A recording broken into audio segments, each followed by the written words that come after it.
Hey, this is Omnath, Locus for Age, EDH Deck Tech. I have the deck list in the description below if you want to follow along. The basic plan of this deck is just to ramp, basically. You want to ramp to get your commander out quicker, and then you want to ramp to get his landfall triggers and your elemental tokens out. It's a very easy deck to pilot. With it being a landfall deck, the first thing I want to talk about is the land. I'm running 38 land, which is a little higher than I usually go, but like I said, it is landfall and the commander is 7 CMC. The first grouping I'm going to talk about is right here. I run Valakut, Thespian Stage, and Vesuva are both in here to copy Valakut. Valakut is actually a win con and also just a good piece of interaction for spot removal.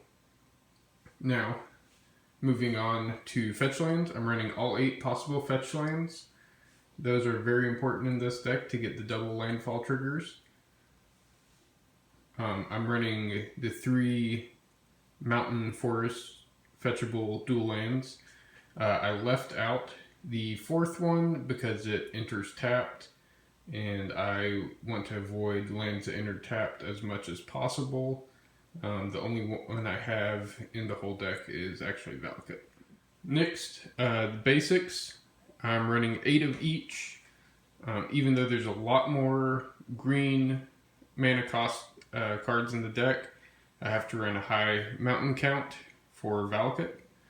And the basic land count needs to be high for all the mana ramp spells we run. Down here, I have Strip Mine, Wasteland, and Blast Zone as interaction pieces.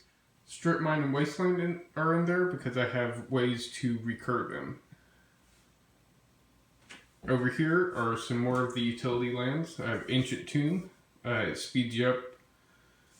Deserted Temple, it untaps another land, which is good for some of these utility lands, especially Gaia's Cradle.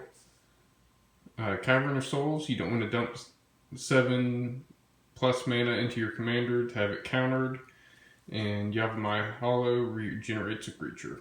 Next, I'm going to talk about the artifact ramp. You may notice it's not a lot of cards.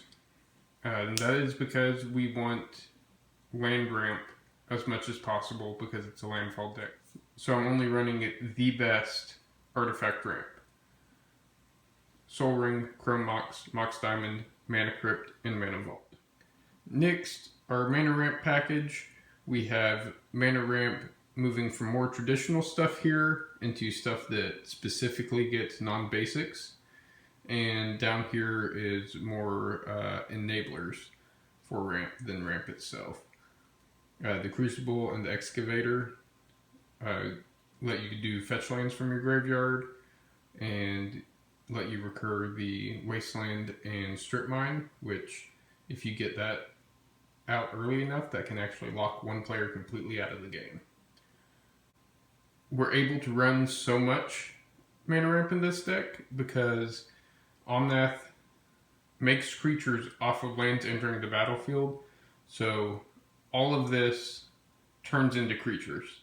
Some other things to pay attention to when you're choosing your mana ramp spells is CMC.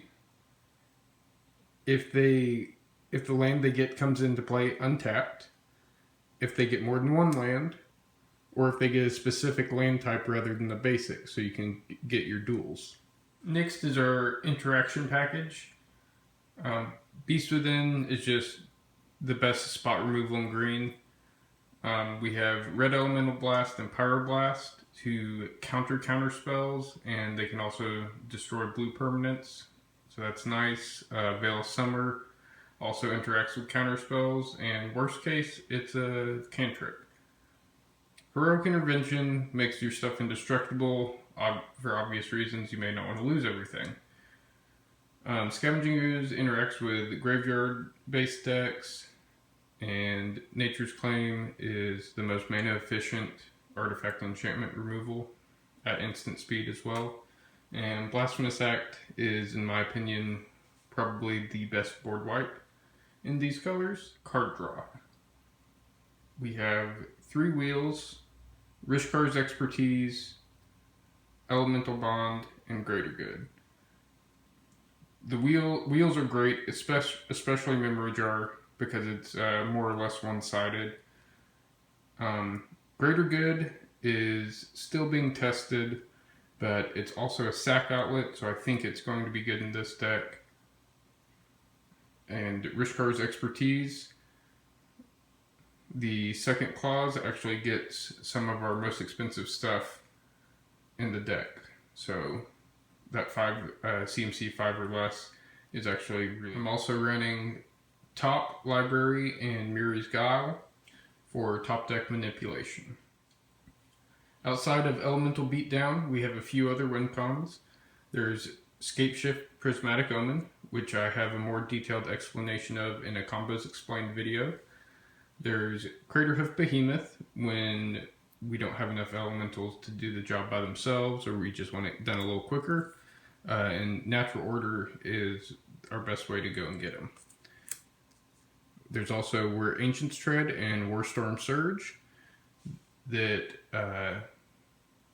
will do 5 damage to any target whenever one of our elementals enters the battlefield. A few other notable things we're running. Goblin Bombardment as a sack outlet. Now, normally if somebody board wipes, you have a lot of death triggers and you can end up killing people with Omnath. But if somebody uses an exile all permanent spell like Merciless Eviction or bounce spell like Cyclonic Rift, you're not going to get those. So having a sack outlet to sack those elemental tokens and get the death trigger for Omnath is very important. These obviously just to protect your commander. Parallel Lives and Doubling Season are also pretty obvious. Instead of 1 elemental, we're getting 2 every time. My list does not use any kind of budget, so I wanted to talk about some options for budget constraints. These are the 5 most expensive cards in the deck. Gaia's Cradle, not necessary. Taiga, it's a very good card. Again, if you don't have it, it's not necessary. You can just run basics, that'll be fine. Wheel of Fortune, there's already 2 other wheels in the deck. Mox Diamond and Mana Crypt are really good for explosive starts, but again, you don't have to have it to have a functional deck.